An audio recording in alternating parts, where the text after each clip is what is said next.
गौतम और रवि नामक 3 दोस्त पिकनिक मनाने के लिए एक जीप में सवार होकर जंगल में जा रहे थे। कुछ दूर जाने के बाद एक जगह उन्होंने जीप रोकी और आसपास का मुआयना करने लगे। हम यहाँ अपना डेरा डाल सकते हैं, पास में नदी भी है, ये जगह खुली खुली सी है। इसके बाद आगे की योजना बनाएंगे। यार पहले पेट पूजा फिर काम दूजा, चल खा पी लेते हैं। हाँ यार भूख तो लग गई है, फिर देर किस बात की, पहले खाएंगे फिर कहीं जाएंगे। वो तीनों खाने में जुट गए।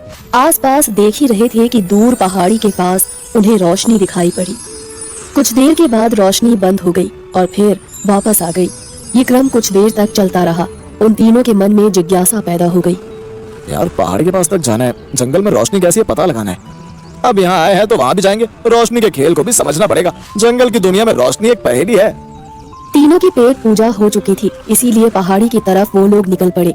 कुछ दूर आगे गए ही थे कि उनके सामने एक बुजुर्ग आकर खड़े हो गए। बच्चों तुम लोग कहाँ जा रहे हो? काका हम उस पहाड़ी की तरफ रोशनी को देखने जा रहे हैं। बच्चों वो सब छलावा है, वहाँ कोई नहीं है, खतरा है, जाओगे तो पछताओगे, वहाँ मत जाना। इतना कहकर बुजुर्ग वहाँ से चले गए, लेकिन तीनों के मन में सवाल छोड़ गए कि छलावा कैसा है। उन तीनों में ये जानने की इच्छा तीव्र हो गई। यार चक्कर क्या है देखना जरूरी है, हम भी तो देखें कि ये छलावा किस तरह का है। क्या है कई बार अफवाहें रहती हैं, सच्चाई से उसका कोई वास्ता नहीं रहता। अब तो देखना है सच्चाई क्या है। यार रात हो सकती है, टॉर्च लेकर चलना चाहिए, जंगल का मामला है। वो तीनों तैयारी के साथ पहाड़ी की तरफ चल पड़े। कुछ दूर चलने के बाद पहाड़ी नजदीक आ गई और वे रोशनी को पास से देखने के लिए चल पड़े। जैसे जैसे आगे बढ़ते रोशनी पीछे चली जाती। वो घूमते रहे लेकिन रोशनी के पास नहीं पहुंच पाए। भैया चक्कर क्या है, रेगिस्तान में दिखने वाली मृग मरीचिका के बारे में सुना था। ये रोशनी की मरीचिका तो नहीं है। हम जितना पास जाने की कोशिश कर रहे हैं उतना ही वो हमसे दूर जा रही है। वो तीनों परेशान हो गए। इसी बीच वहाँ घनघोर अंधेरा हो गया। ऐसा काला अंधेरा कि किसी का हाथ भी नहीं दिखाई पड़ रहा था। गौतम आलोक कहाँ हो? ये अंधेरा कैसा है? टॉर्च जलाओ, यहाँ दम घुट रहा है। अरे कुछ भी नहीं दिख रहा है। तुम दोनों कहाँ चले गए? मेरे पास आओ। कैसे आओ? कुछ भी नहीं दिखाई पड़ रहा है। अरे कौन है जो मुझे पीछे खींच रहा है? रुक जाओ मैं टॉर्च जलाता हूँ। कौन है? कौन है? आलोक ऐसे समय में मजाक मत करो यार, टॉर्च क्या कल जलाओगे? जल्दी से जलाओ। अरे टॉर्च क्यों नहीं चल रही है? बैटरी तो सही है, मैंने तो पूरा चेक किया था, ये तो नहीं है। वो देखो रोशनी, अरे फिर चली गई। अरे ऊपर आकाश में चांद पूरा निकला हुआ है, फिर नीचे इतना अंधेरा कैसे? चांद की रोशनी नीचे क्यों आ रही है? यहाँ बड़ा खतरा है, हमें यहाँ से निकलना चाहिए। अरे मैं गिर गया। अरे ये मेरे पैर में नरम नरम क्या लग रहा है? अरे बाप रे, इतना बड़ा सांप काट लेगा तो यही अपना क्रिया गर्म हो जाएगा। हे बजरंगबली बचाओ। मैं भी गिर गया, मेरी टांग कौन खींच रहा है? बाप रे भागो यहाँ से, ये अंधेरा तो बड़ा घातक है। अरे बाप रे फंस गया। अरे फंसाया है हमें, अच्छा फंसाया है। दिखाकर रोशनी हमको अंधेरे ने रुलाया है। अबे घोंचू ऐसे टाइम पर तुझे शायरी सूझ रही है? यहाँ से निकलने का रास्ता देख वरना यहीं पर रह जाएंगे और घर वाले हड्डियां भी नहीं पाएंगे। आलतू चलाल तू आई बला को टाल तू, आलतू चलाल तू आई बला को टाल तू। आंख होते हुए अंधा बन गया हूँ, कुछ दिख नहीं रहा है, रास्ता कहाँ से देखूं? अब एक तरफ मुड़ जाओ और बजरंगबली का नाम लेकर आगे बढ़ो। हम तीनों की हालत अंधों के जैसी हो गई है। धीरे धीरे आगे बढ़ते रहो दोस्तों, कहीं ना कहीं कोई राह जरूर होगी।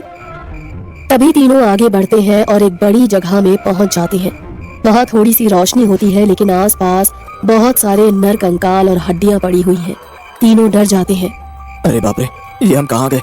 ये सब क्या है? शमशान में तो नहीं आ गए क्या ये सब? अरे भोंदू ये मरे हुए इंसानों की हड्डी के ढांचे हैं। मर गया रे? अब जिंदा मर गया क्यों बोल रहा है? अभी जिंदा हूँ, आगे यही हाल होगा। ये बेचारे भी हमारी तरह ही यहाँ आए होंगे और आज इनकी हड्डियां हमें डरा रही हैं। समझ गया भाई, समझ गया। क्या समझ गए गुरु? हमें भी बताओ, क्या कोई बाहर निकलने का रास्ता नजर आ गया? नहीं रे, मैं समझ गया कि अंधेर नगरी है। वो काका सही बोल रहे थे, लेकिन उनकी बात न मानकर हम लोग ही बेवकूफ बन गए, आकर फंस गए। अब क्या किया जाए, कुछ समझ में नहीं आ रहा है। वो तीनों इधर उधर टहलने लगे लेकिन कोई रास्ता नजर नहीं आ रहा था। अचानक उन्हें फिर से वही पुरानी रोशनी नजर आई तो वे तीनों उसी दिशा में दौड़ पड़े। वहाँ पहुँचे तो फिर काला अंधेरा हो गया। तीनों आपस में टकरा गए। ये रोशनी तो हमें मार कर ही दम लेगी। ऐसा लगता है यहाँ भूतों का राज चलता है। पूरी अंधेर नगरी है। अरे फिर से अंधेरे में आ गए, टॉर्च नहीं चल रही है और बुद्धि भी नहीं चल रही है। अब तो पूरे फंस गए। अरे मेरा कोई पाँव पकड़ रहा है, भागो रे। तीनों वहाँ से भागने लगे और भागते भागते एक जगह जाकर गिर जाते हैं। वहाँ कुछ नजर आता है और वो थी एक गुफा जहाँ पर कुछ फल रखे हुए थे। भूख लगी है, चलो फल खाया जाए। खाने के बाद कहते हैं दिमाग खुलता है। तेरा दिमाग कभी नहीं खुलेगा, यहाँ जान बचाने की पड़ी है और तू फल खाने की बात कर रहा है। न जाने ये फल कैसा है। दूसरे कारखाने में तो तकलीफ होती है, लेकिन केले को ही खा लेता हूँ। ये बहुत नरम भी होता है, इसमें कोई मिलावट नहीं हो सकती। रवि छिलका निकाल कर केला जैसे ही खाने चलता है वो परेशान हो गया। अरे बाप रे, ये केला या पत्थर, मेरे तो दांत टूट जाएंगे। हमें फंसाने का सारा सामान यहाँ इकट्ठा कर दिया। बजरंगबली बचाओ, अब तो आपका ही सहारा है, हमारी रक्षा करो प्रभु। अब तो संतोष से ही काम लेना पड़ेगा, दूसरा रास्ता भी नहीं है। बजरंगबली, हमारी हालत पर तरस खाओ, हमें रास्ता दिखाओ। रवि के इतना कहते ही थोड़ी सी रोशनी बढ़ जाती है। तीनों के मन में आशा जाग गई। वो उसी दिशा में आगे बढ़ गए। उन्हें फिर एक तरफ पुरानी रोशनी दिखाई पड़ी। तीनों आश्चर्य भरी नजरों से देखने लगे।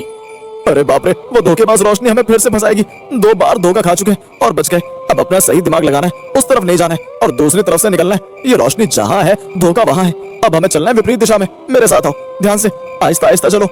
अरे वो देखो, झाड़ियों में कुछ हलचल हो रही है। अरे बाप रे, ये तो बहुत बड़ा अजगर है, हमारी तरफ ही आ रहा है। हमें जल्दी आगे निकलना होगा, आगे बढ़ो। हम गलत रास्ते पर तो नहीं निकल आए हैं, ये रास्ता लंबा होता जा रहा है। मुझे तो डर लग रहा है, कुछ समझ में नहीं आ रहा। तीनों रोशनी की विपरीत दिशा में चलने लगे। वो थक कर चूर हो गए थे, लेकिन उन्होंने आस का दामन नहीं छोड़ा था। वो लगातार चलते जा रहे थे। रवि ने पीछे मुड़कर देखा तो रोशनी तेज हो गई थी, लेकिन वो तीनों फिर भी विपरीत दिशा में आगे बढ़ने लगे। ऐसा लगता है बजरंगबली हमें सही रास्ता दिखा रहे हैं और हमारे साथ साथ आ रहे हैं। कहते हैं ना, जिनका कोई नहीं होता खुदा होता है। जय बजरंगबली। अब वो रहस्यमय अंधेरे और रोशनी से दूर जा रहे थे। उनकी उम्मीद ने उन्हें धोखा नहीं दिया। कुछ ही देर में वो तीनों साफ रास्ते पर पहुंच गए। वो जंगल का जाना पहचाना भाग था। उनकी आंखों में चमक आ गई थी। तीनों ने राहत की सांस ली।